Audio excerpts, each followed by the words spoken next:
Assalamualaikum warahmatullahi wabarakatuh. Kali ini bersama dengan saya Lilis Sugianti, mahasiswa S1 Keperawatan Reguler B18 yang akan mendiskusikan tentang komunikasi terapeutik. Video kali ini kita akan mempraktekkan tentang komunikasi terapeutik yang akan dilakukan oleh perawat dan pasien.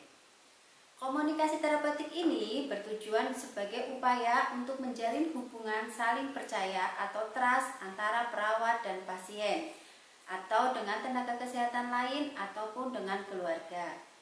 Lebih jelasnya, kita akan bahas tahap demi tahap komunikasi terapeutik. Mari kita saksikan video kali ini sampai selesai. Nah, kita masuk pada tahap pertama.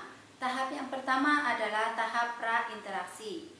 Tahap ini adalah tahap perawat menyiapkan dirinya sebelum melakukan proses interaksi kepada pasien. Di tahap ini, yang perawat lakukan adalah melihat rekam medik pasien, kemudian menyiapkan diri untuk proses interaksi sebelum ke pasien. Jangan lupa di tahap ini perawat juga bisa melakukan cuci tangan.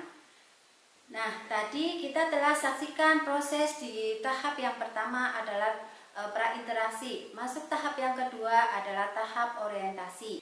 Tahap dimulainya hubungan terapeutik antara perawat dengan pasien. Di tahap ini yang perawat lakukan adalah 1. Mengucapkan salam, 2. Memperkenalkan diri, menyampaikan maksud dan tujuan kegiatan. Assalamualaikum Mbak. Waalaikumsalam. Perkenalkan, nama saya Lilis, perawat yang berdinas pada pagi hari ini. Namanya siapa Mbak? Namanya Bibi Sugiani. Oh, nama panggilannya siapa? Namanya Bibi. Oh, panggilannya Bibi. Oh, baik. Nah, tadi sudah kita saksikan bersama proses komunikasi di tahap orientasi. Mengucapkan salam, mempraktekkan diri, memperkenalkan diri, menyampaikan maksud serta tujuan kegiatan. Selanjutnya, tahap orientasi ini kita akan melakukan evaluasi dan validasi. Di tahap ini, yang perawat lakukan adalah perawat menanyakan keadaan atau kabar dari pasien. Prosesnya sebagai berikut.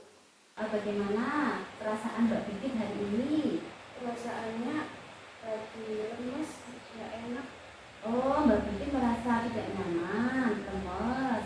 Setelah perawat mengetahui bahwa pasien ini membutuhkan tindakan keperawatan, selanjutnya adalah perawat melakukan kontrak meliputi dari kontrak topik, kontrak waktu, dan tempat untuk melakukan tindakan sesuai dengan yang dirasakan pasien. Bagaimana kalau kita berbincang-bincang untuk mengungkapkan perasaan Mbak Bibi dan juga cara mengatasinya? Kurang lebih nanti sekitar 20 menit, dimulai dari jam 8 sampai jam 8.20. Kira-kira Mbak Bibi setuju tidak? Setuju. Oh, tempatnya mau di sini atau di mana Mbak Bibi? Di sini aja lah Mbak. Oke, baik. Berarti di sini aja ya Mbak Bibi. Nah, berikutnya adalah fase kerja. Tahap ini adalah tahap di mana perawat melakukan tindakan kepada pasien. Coba sekarang Mbak Bibi, apakah yang dirasakan Mbak Bibi hari ini? Hari ini dari semalam susah tidur, terus mulutnya agak kering, terus kulit saya juga pada kusam Mbak.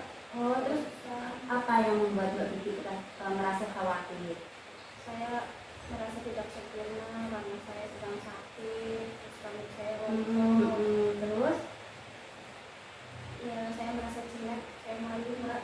Oh, Mbak Bibi merasa malu, terus merasa tidak sempurna, terus mulut terasa kering, Iya Mbak. gelisah, tidak bisa tidur, seperti itu ya Mbak Bibi ya. Oh, terus Mbak Bibi pernah mengungkap apakah ada dukungan dari keluarga atau orang terdekat mengenai kondisi Mbak Bibi saat ini? Dari sekarang udah nggak ada yang tidur saya Mbak. Saya pada nggak peduli. Oh, Mbak Bibi, terus apa yang dilakukan Mbak Bibi ketika rasa minder itu muncul? Kalau lagi minder saya biasanya cuma mengurung diri di kamar, nangis. Oh, berarti Mbak Bibi kalau misalkan ini rasa minder itu muncul, Mbak Bibi hanya berdiam diri di kamar, tidak keluar dari kamar, menangis sendirian. Dia malu kalau keluar. Oh, baik. Bagi Mbak Bibi, hal itu adalah tidak bagus dilakukan. Nah, nanti kita akan menggali aspek positif yang dimiliki Mbak Pipit ya. Kira-kira Mbak Pipit apa hal yang paling disukai oleh Mbak Pipit? Yang disukai apa ya? Biasanya nulis-nulis aja sih, sama nyanyi, kalau enggak beres-beres aja. Oh baik, yang pertama tadi adalah Mbak Pipit suka menulis ya. Jadi nanti Mbak Pipit itu bisa menuangkan perasaan Mbak Pipit. Misalkan nih Mbak Pipit lagi merasa terganggu, Mbak Pipit bisa menulis hal tersebut. Nanti ditulis setiap hari misalkan 1 lembar seperti itu ya Mbak Pipit ya.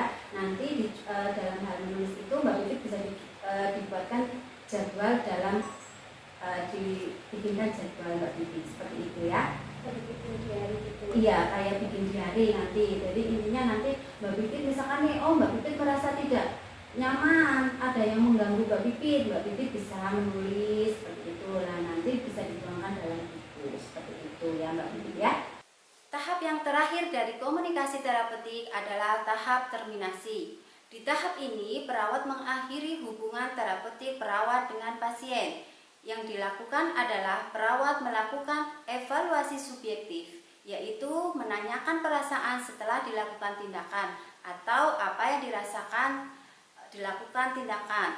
Kemudian melakukan evaluasi objektif, menyampaikan hasil ataupun perawat melihat kondisi fisik pasien tersebut. Oh baik Mbak Pipit, kita udah nggak terasa ya, udah 20 menit kita berbincang-bincang. Bagaimana perasaan Mbak Pipit setelah berbincang-bincang? Perasaannya lebih lega, jadi punya teman buat ngobrol. Alhamdulillah. Ada manfaatnya Mbak Pipit? Ada. Oh baik. Terus Mbak Pipit coba sekarang ceritakan ke Bu Lilis tadi apa yang sudah diobrolkan pada hari ini.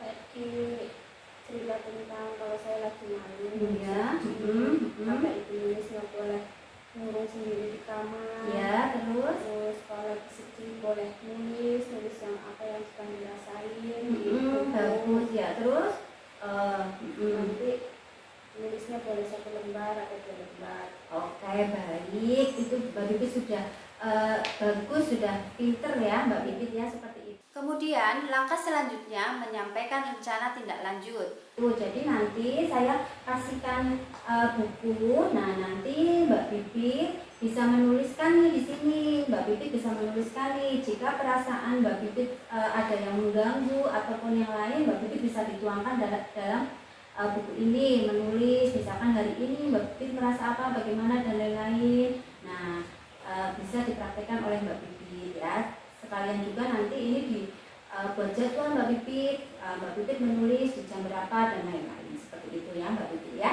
Nah, hari ini nanti kasih Mbak Pipit dulu ya. Dari kasus tersebut adalah pasien dengan harga diri rendah atau pasien merasa malu ataupun minder karena kondisinya yang sakit, ada perubahan di fisiknya.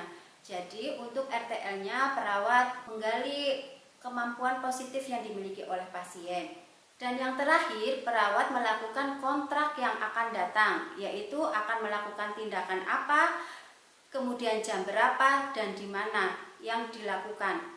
Nah, bagaimana kalau kita minggu depan ketemu lagi untuk menggali, mengoptimalkan aspek positif lain yang dimiliki oleh Mbak Pipit? Iya boleh. Oke, nanti kita bertemu dari jam 8 sampai jam 8:20 menit lagi ya Mbak Pipit ya. Iya. Tempatnya sama aja ya, sekarang seperti sekarang ya di sini ya. Iya, maunya di sini aja. Oke, ya baik. Terima kasih Mbak Pipit atas waktunya. Bu Lilis sekalian pamit ya, sampai jumpa di minggu depan ya. Terima kasih. Assalamualaikum warahmatullahi wabarakatuh. Demikian rangkaian komunikasi terapeutik. Terima kasih. Assalamualaikum warahmatullahi wabarakatuh.